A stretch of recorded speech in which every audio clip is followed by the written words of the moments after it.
Blue book అన్నారు కాబట్టి blue book follow అవుతారా? లేదా సుపీరియర్ చెప్పారని చెప్పి ఇంకొక దీనికి వైలేట్ చేస్తారా? సుపీరియర్స్ ఎప్పుడు వైలేట్ చేయమని చెప్పలేదండి. అంటే నేను చేసింది కూడా 2.5 అంటే ఆ మంత్స్ విషయం కదండి, చేశాను. జనరల్ గా బ్లూ బుక్ ఫాలో అవడం అనేది ఇంపార్టెంట్. బ్లూ బుక్కే ఫాలో అవుతాము, అందులో కాంప్రమైజ్ లేదు కదా. ఎందుకంటే వాళ్ళ సెపరేట్ సెక్యూరిటీ డిటాచ్మెంట్ ఉంటుంది కదా, ఆ విఐపి తోటి వచ్చిన వాళ్ళు ఒప్పుకోరు. బ్లూ బుక్ మనం ఫాలో అవ్వాల్సిందే.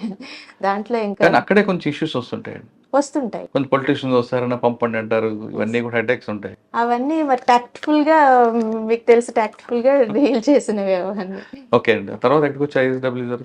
నెక్స్ట్ ఈ పోస్టింగ్ ఏనండి. ఇంకా క్రైమ్. అంటే ఇంటెలిజెన్స్ లోని పొలిటికల్ ఇంటెలిజెన్స్ చూసాను నేను. ఐఎస్డబ్ల్యూ తర్వాత పొలిటికల్ ఇంటెలిజెన్స్ కర్నూలు నాకు ఇచ్చారు మళ్ళా. ఎందుకంటే కర్నూలు మీ ఎలక్షన్స్ టైంలోని కర్నూలు రీజియన్ కొంచెం సెన్సిటివ్ అని అది చూడమన్నారు. 4 డిస్ట్రిక్ట్స్ వచ్చేవి, కర్నూలు, నంద్యాల, అనంతపురం, సత్సాయి చూశాను. ఇంకా బాగా ఇక్కడ క్రైమ్ ఛాలెంజ్ ఇందాక మీకు ఫస్ట్ లో క్వశ్చన్ అడిగా, రకరకాల ఎంఓస్ ఇక్కడ మీకు ఫేస్ చేస్తుంటారు. మీకు తెలియని ఎంఓ ఒకటి చెప్తా, మీకు తెలిసిన ఎంఓలు చెప్పండి. విశాఖపట్నంలో హెచ్బీస్ బర్గ్లరీ ఎక్కువ అవుతుంది, హౌస్ బ్రేకింగ్ చాలా ఎక్కువ. అంటే డే హెచ్పీ ఉంటా, నైట్ హెచ్పీ? నైట్ హెచ్బీలు ఎక్కువ, డే హెచ్బీలు కూడా జరుగుతున్నాయి. ఏ నైట్ టైంలో? హెచ్బీలు, డే హెచ్బీలు అంటే ఇన్మేట్స్, జనరల్ గా ఇన్మేట్స్ లేనప్పుడు అండి, ఇన్మేట్స్ అబ్సెన్స్ లో జరుగుతున్నాయి ఇవి.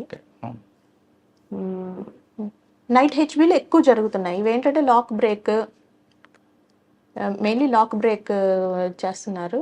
ఇంప్లిమెంట్స్ తోటి మెయిన్ డోర్ లాక్ బ్రేక్ చేయడం, లోపల కూడా బీరువాలు కూడా ఈజీగా వాళ్ళకి పాయింట్ చూసుకొని అక్కడ పెట్టి సమ్ ఐరన్ రాడ్ తోటి బీరువాలు బ్రేక్ చేయడం. ఇనప బీరువా కూడా సేఫ్ కాదు. అందుకనే మేము ఇప్పుడు సీసీ కెమెరాస్ని బాగా సిపి గారు సీసీ కెమెరాస్ డెన్సిటీ పెంచమని ఎవ్రీడే చెప్తుంటారు మాకు. అందుకనే ఇప్పటికీ ఈచ్ క్రైమ్ వింగే 3700 వరకు సీసీ కెమెరాస్ పెట్టించాం. డైలీ అదొక టార్గెట్ లాగా పెట్టుకొని సిపి గారు మాతోటి సీసీ కెమెరాస్ పెట్టిస్తున్నారు. అంటే ఇప్పుడు డే నైట్ హెచ్పీ ఎక్కువ జరుగుతుందండి. ఐసోలేట్ ఏరియాలో జరుగుతున్నాయా, హార్ట్ ఆఫ్ సిటీ జరుగుతుందా? హార్ట్ ఆఫ్ సిటీ అంటే ఇప్పుడు కంచరపాలెం ఏరియా, ఆరిలోవా ఏరియా, ఏ ఏరియా దీనికి అక్కడ జరగలేదు అనేది లేదు. ఇన్మేట్స్ అబ్సెంట్ ఉంటే జనరల్గా 2 to మార్నింగ్ 4 ఆ మధ్యలోనే ఎక్కువ జరుగుతుంటాయండి. మేము అందుకనే ఒకటి సీసీ కెమెరాస్, ఇంకోటి ఎల్హెచ్ఎంఎస్ అవి కూడా ఉన్నాయి కదా, ఎల్హెచ్ఎంఎస్ కెమెరాస్ కూడా మేము ఎక్కువ ప్రొక్యూర్ చేస్తున్నాము.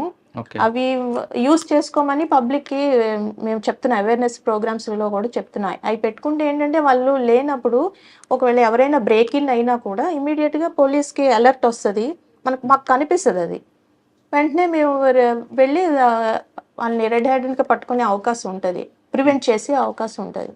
సో ఇంకొక ఎంఓ అండి స్నాచింగ్స్ అండి. స్నాచింగ్స్ కూడా ఎక్కువ చేస్తున్నారు వీళ్ళు. లోకల్ వాళ్ళు ఉంటున్నారు, అదర్ డిస్ట్రిక్ట్స్ వాళ్ళు ఉంటున్నారు, అదర్ స్టేట్స్ నుంచి కూడా వచ్చి స్నాచింగ్స్ చేస్తున్నారు. స్నాచింగ్స్లో not only chains, even phones కూడా స్నాచింగ్ చేస్తున్నారు. ఇది ఎక్కువ అయింది. బైక్ మీద వచ్చి బెదిరించి స్నాచింగ్ చేయడాలి ఇవని.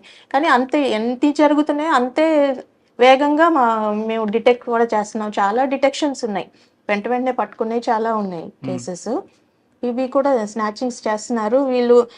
చాలామంది ఏంటంటే సరైన ఎడ్యుకేషన్ లేకుండా, సరైన ఫ్యామిలీ బ్యాక్గ్రౌండ్ కూడా లేకుండా గాంజా తీసుకున్న వాళ్ళు, ఇలాంటి వాళ్ళు కొంచెం స్నాచింగ్స్ ఎక్కువ చేస్తున్నారు. డే స్నాచింగ్స్ కంటే కొంచెం చీకటి డార్క్ ఏరియాస్లో జరుగుతున్న స్నాచింగ్స్ కూడా ఎక్కువ. అంటే మీకు ఎక్కువ ఐసోలేట్ ఏరియా ఉన్నాయి కాబట్టి మరి అక్కడ మీ ఏరియా డామినేషన్ ఎలాగుంటుందండి? మా beats not less then 40 beats crime బీట్సే. అవి కాకుండా లా అండ్ ఆర్డర్ బీట్స్ కూడా చాలా ఎక్కువ బీట్స్ రన్ చేస్తున్నాం. అట్లాగే ఇంకా ఫుడ్ పెట్రోలింగ్ కూడా చేస్తున్నారు, 4-వీలర్ పెట్రోలింగ్ చేస్తున్నాం. అన్ని రకాలుగా కూడా మా ప్రెజెన్స్ తెలిసేలాగా సిటీలోని ఇన్ష్యూర్ చేస్తున్నాం. జనరల్గా క్రైమ్ అనగానే ఇన్వెస్టిగేషన్కి ఎక్కువ ప్రయారిటీ ఇస్తారా, డిటెక్షన్కి ఇస్తారా, లేదా పబ్లిక్ అవేర్నెస్కి మీరు ఎక్కువ ఇస్తారా? అన్నిటికీ ఈక్వల్ ప్రయారిటీ ఇస్తున్నామండి. ఇన్వెస్టిగేషన్ అది ప్యారలల్గా జరుగుతూనే ఉంటుంది, అవేర్నెస్ కూడా అంతే. ముఖాముఖి అని సార్ పెట్టించారు సిపి గారు, ముఖాముఖి అని అవేర్నెస్ అన్నమాట. ఒక కొంత గ్యాదరింగ్ ఉంటే అక్కడికి వెళ్ళి మా వాళ్ళు చెప్తారు. ఈ టైప్స్ ఆఫ్ అఫెన్సెస్ ఎలా జరుగుతాయి, ఏం ప్రికాషన్స్ తీసుకోవాలి అని. లా అండ్ ఆర్డర్ క్రైమ్ అందరం కూడా ఈ అవేర్నెస్ అంటే గతంలోనే సిపిలో 4 ప్రోగ్రాంలు పెట్టారు, మార్పు అని. అటువంటివన్నీ కంటిన్యూ అవుతుంటాయంట. అంటే పేరు మార్చాము, మారుతుంది కానీ బట్ కాన్సెప్ట్ అదే. కాన్సెప్ట్ అది జరుగుతుంది.